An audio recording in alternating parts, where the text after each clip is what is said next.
On this day in Chaplain Corps history, 2 July 1863, day after the 88th New York Infantry Regiment made it into Gettysburg after a forced march, the 2nd of July, about 4 o'clock in the afternoon, as the cannon fire from the Confederate line began to pound the forces of the 88th, Chaplain Corby went to the front of the formation before they headed into battle and provided absolution to those who were about to die.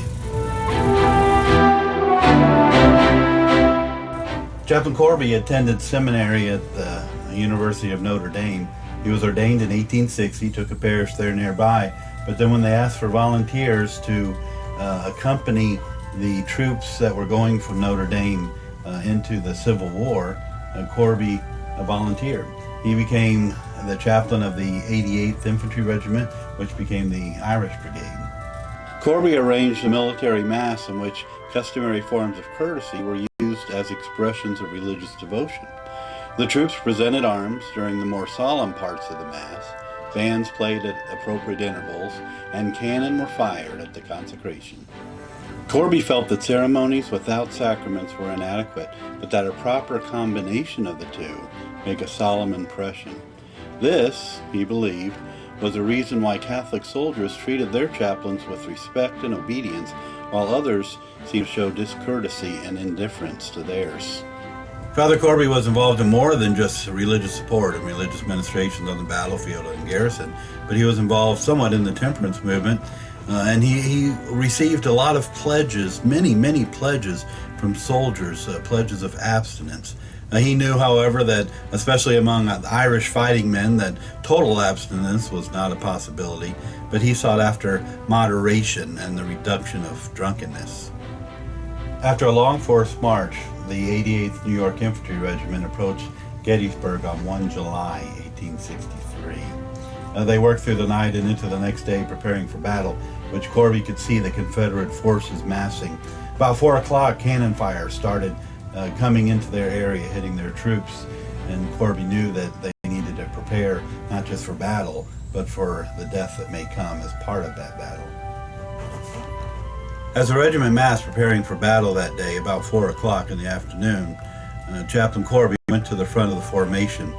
He told the soldiers what he was about to do, and he told them if they were to be sincere in their contrition and would seek an opportunity for confession as soon as they were able, that his absolution would be effective. Now, of course, remember, he was a Roman Catholic chaplain.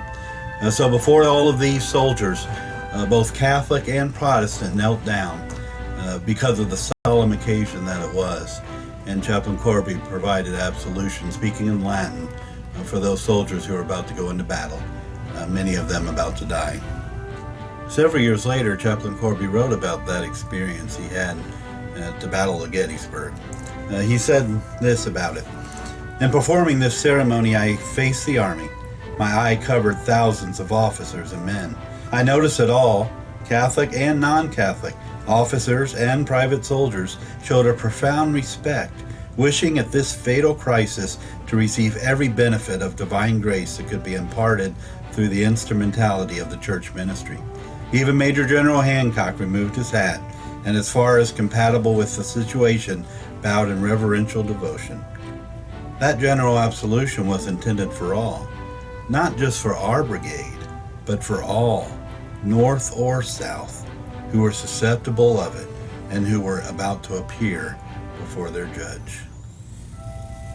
On this day in Chaplain Corps history, 2 July 1863, Chaplain Corby was with his troops under fire. Chaplain Corby provided for them the religious support that they needed. Chaplain Corby was there to serve God and country.